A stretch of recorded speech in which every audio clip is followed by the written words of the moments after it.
या ले लो, कोई बात नहीं। पहला पॉइंट फरीदाबाद को,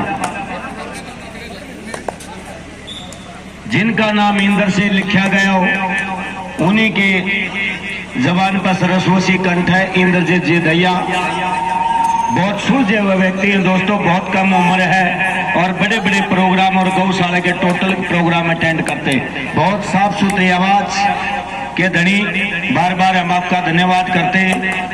और थोड़ी सी देर पहले रमेश जी दैया बता रहे थे भाई लक्ष्मी चंद की फलानी बात धकड़ी बात, क्योंकि उनके ज्ञान को तो हम कभी भी मुकाबला नहीं दे सकते। वो तो खोपड़ी दिमाग ही अलग है। एक बार ट्रेन में दो आदमी जाल लग रहे थे, एक आदमी रोवे बोले अरे क्यों रोवा है, बोले देश का प्रधानमंत्री मर गया न्यू रो। इतने में दूसरे ने भूख ठोक दी, बोले तू क्यों रोवा है, बोले लक्ष्मी चंद मर गया इसलिए रो हूं।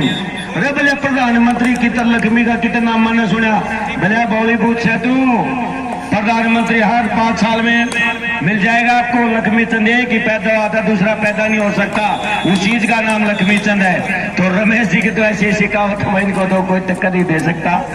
इनकी रीस कर सकते हैं, हाँ रीस कोई भी कर सकता है, इनसे सीख कोई भी सकता है। आओ जी मास्टर संदीप जी। खजाने के मालिक का भाई लंबी पट्टी पगड़ी बांधियो। ट्रेजरर है हमारे युवा स्पोर्ट्स क्लब जो है समिति है उसके मास्टर जी, चेयरमैन साहब, एडवोकेट साहब,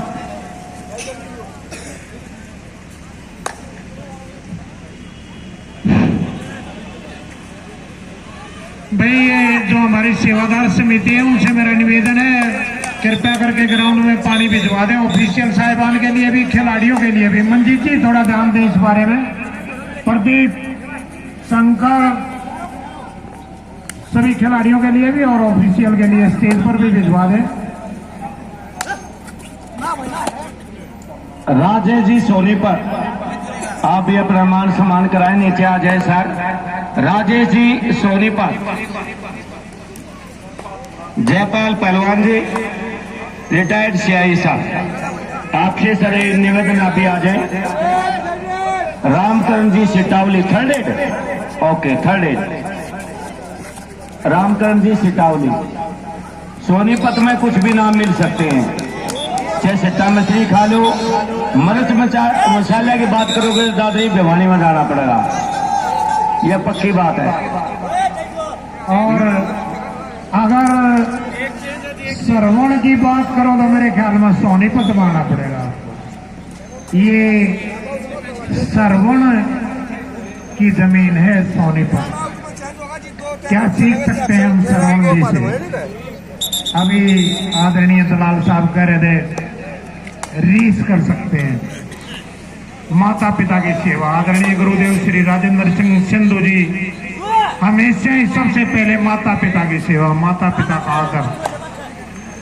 और फिर अगर हम अपने माता पिता का आदर करते हैं तो क्यों नहीं सबके माता पिता का आदर।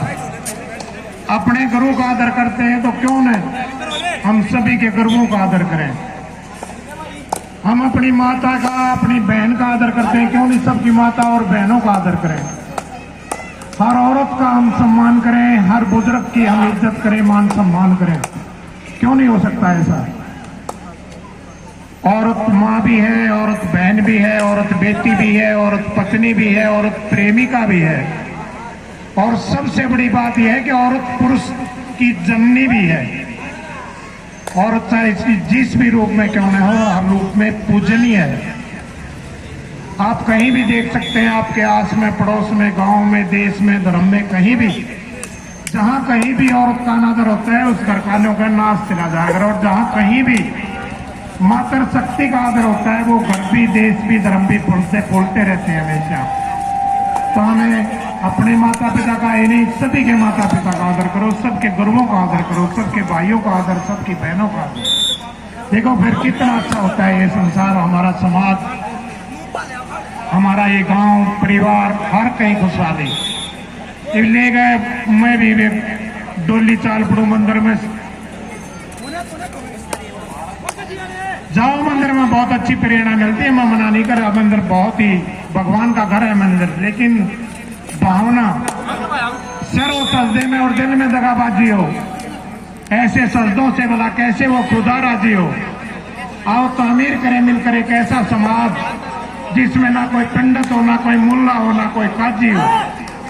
कैसा समाज हो, कैसा धर्म हो। अब तो मजहब जमाने में कोई ऐसा भी लाया जाए जिसमें इंसान को इंसान बढ़ाया जाए। हर आदमी का वो आदमी से ऐसा रिश्ता, अगर मैं हूं भूखा तो तुमसे भी खाया न जाए। बहुत देर लगेगी मंदिर मस्जिद गुरुद्वारा जाने में, क्यों न तब तक किसी रोते हुए बच्चे को हंसाया जाए। सभी को खिलाकर खाना, सभी को हंसाना, सभी को खुश रखना, एक दूसरे से परस्पर प्रेम करना, यही तो है हमारी सभ्यता, हमारी संस्कृति। एक दूसरे के दुख सुख में साथी, एक दूसरे का काम पूरा करवाना। ये नहीं कि भाई मैं इसकी टांग खींच रहा हूं। प्रतिभा का उत्थान कैसे कर सकते हैं। पहले हमारे थे सभ्यता संस्कृति में एक बालक नकुंद भाई फलाने का बालक बहुत बढ़िया होगा, काम इकट्ठा होगा कि दे देता उसे। बाढ़ केसरी भी बन जाते हैं, केसरी भी बन जाते हैं। आज और किसी की मैं कहूं, मैं ना चाहता कि मेरे भाई का लड़का मेरे लड़के साथ दे जा। कहां से शिक्षा की, कहां से ज्ञान दिया है हमें। नहीं चाहिए हमारी आपसी भाईचारे की, परस्पर प्रेम की भावना। यही हमारी सभ्यता है, यही संस्कृति है, यही हम सभी से सीख भी सकते हैं। आपका बार बार स्वागत है, बार बार अभिनंदन। हाँ जी दलाल साहब। बेदया साहब ने जो अच्छी अच्छी बात आपको बतलाई, एक बार क्लैपिंग बनते जोरदार तालियां मारो दोस्तों। क्लैपिंग में कोताही मत बरतो। ऐसा ज्ञान देखो, छोटी मोटी कबड्डी की बात तो हम हरियाणा प्रदेश में जाके कहीं भी आपको बता देंगे, लेकिन साथ के साथ ज्ञान और समाज में रहना, किस प्रकार से रहना, क्या करना, वो बातें और कहीं नहीं मिलती, ना टाइम मिलता। रुके रुके मारने पड़े और की तरह।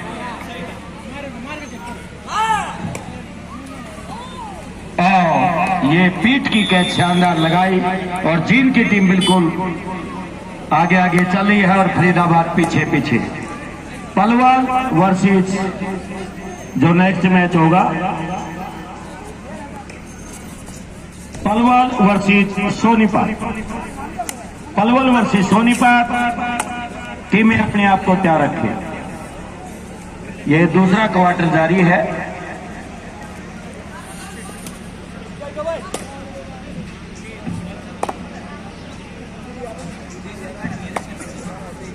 ज्ञानी के संग ज्ञानी लड़े कह ज्ञान की बात, और मूर्ख के संग मूर्ख लड़े कह गुस्सा कहलाता। आज गांव शिसाना की पावन धरा पर जैसे इंद्रजीत जी बोलते हैं, ब्रिगेडियर होशियार के पद चिन्हों पर चलते हुए इस गांव के अनेक सदस्य ऐसे हैं। यहाँ पर टूर्नामेंट हो रही है तो भाई चाहे कप्तान जी खोकर साहब की बात, हमारे गुरु जी श्री श्रीपाल जी की बात है, और रमेश जी दैया के थैले में इतनी बातें हैं और किसी के यहाँ नहीं है। कबड्डी जगत के हिसाब से बोल रहा हूँ। शरीर बराबर है सभी के पास। भैया साहब थर्ड ऐसा कुछ नहीं है। जो थर्ड एड पर हकीकत का हकीकत ना कहे तो क्या फायदा।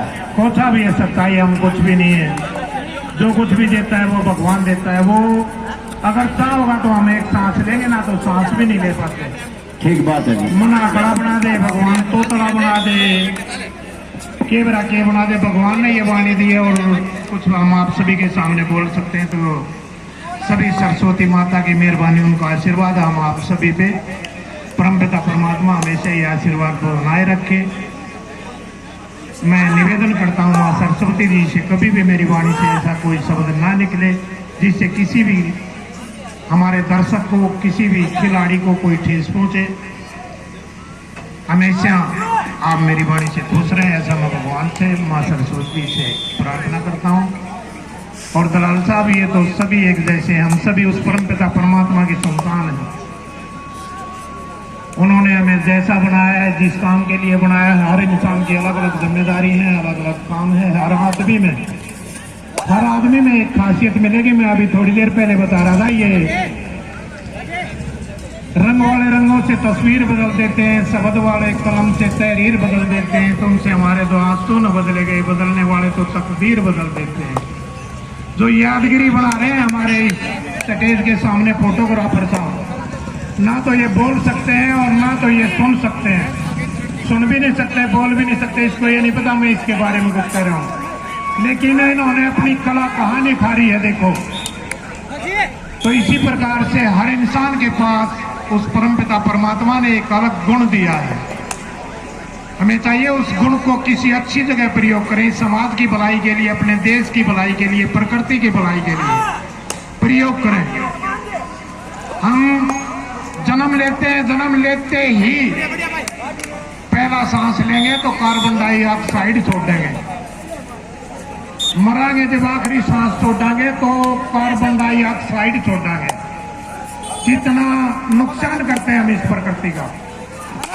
हमारे बड़े सियाने लोग, बुजुर्ग लोग बताते हैं, हमारे शास्त्रों में भी लिखा हुआ है, अगर एक पेड़ जिसका फल हमने नहीं खाना है, बगैर फल वाला एक पेड़ अगर हम लगा देते हैं तो जितना भी हम इस प्रकृति का नुकसान करते हैं उससे कहीं ज्यादा फायदा इस प्रकृति का हम करके इस संसार से विदा पाते हैं।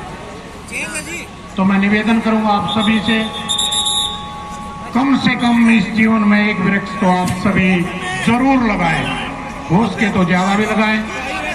और इस स्कूल में हमारे कई महानुभाव हैं, हमारे मोदी साहब हैं, बहुत ज्यादा पेड़ लगाए हैं उन्होंने भी। हमारे स्कूल के शिक्षक बच्चों ने, जिस किसी ने भी ये लगाए हैं, जब कभी किसी पेड़ की छांव में सांस लेता हूं तो सोचता हूं न जाने क्या सोचकर किसी ने ये पेड़ लगाया होगा, क्या पता कौन अतिथि उसकी छाया में बैठ जाए। तो कृपया करके सभी कम से कम एक पेड़ तो अपने जीवन में जरूर लगाएं, मेरी ऐसी आप सभी से प्रार्थना है। और इस स्कूल के प्रांगण में या बाहर या कहीं भी कोई भी पेड़ किसी सज्जन ने लगाया हुआ है या अपने आप उगा है, कृपया करके किसी पेड़ को नुकसान ना पहुंचाएं। आपका बार बार धन्यवाद। तो साहब अगली टीम जीन 16 फरीदाबाद 9 फिलहाल का स्कोर चला हुआ 9-16। दलाल साहब रमेश तैयार जी ने घड़ी ज्ञान की बात बता दी। मैंने बताया तो था जी, मैं साची बताऊं तो मन 6 माओ हैं। मेरे जहन में भी कुछ आ रहा है, अब मैं भी कुछ कह के जाना चाहूँ, करके जाना चाहूँ सिखाने के लिए। भगवान पैगा घरा आग पानी फूल पत्ते। सुरेश जी गुरु जी, आग पानी फूल पत्ते और हवा में रख जाऊंगा, इस चमन में खुशबू का पता में रख जाऊंगा, रात को ठोकर न लगे मुसाफिर को, सिशारा की गली के एरिया में रख जाऊंगा। मारो लट्ठी ले लो, क्या कर रहे हो? पीछे जाओ। देखिए भाई, बात सुने, अपील करना आपका अधिकार है। सुनो दोनों तरफ से, अपील करना आपका अधिकार है, लेकिन झगड़ालू अपील नहीं होनी चाहिए। और थर्ड एड सभी खिलाड़ी जानते हैं, आज तक मेरे को एक भी खिलाड़ी ऐसा बता दो जो कामयाब हुआ और अनुशासनहीन हो। सबसे पहला गुण होता है खिलाड़ी में अनुशासन, दूसरा तीसरा गुरुओं की पूजा।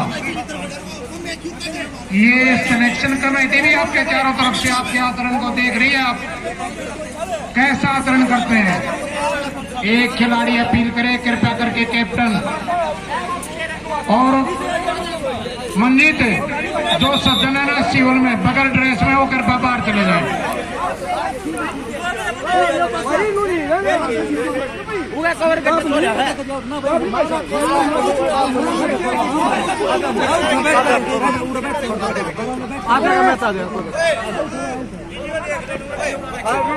भाई कोई भी एक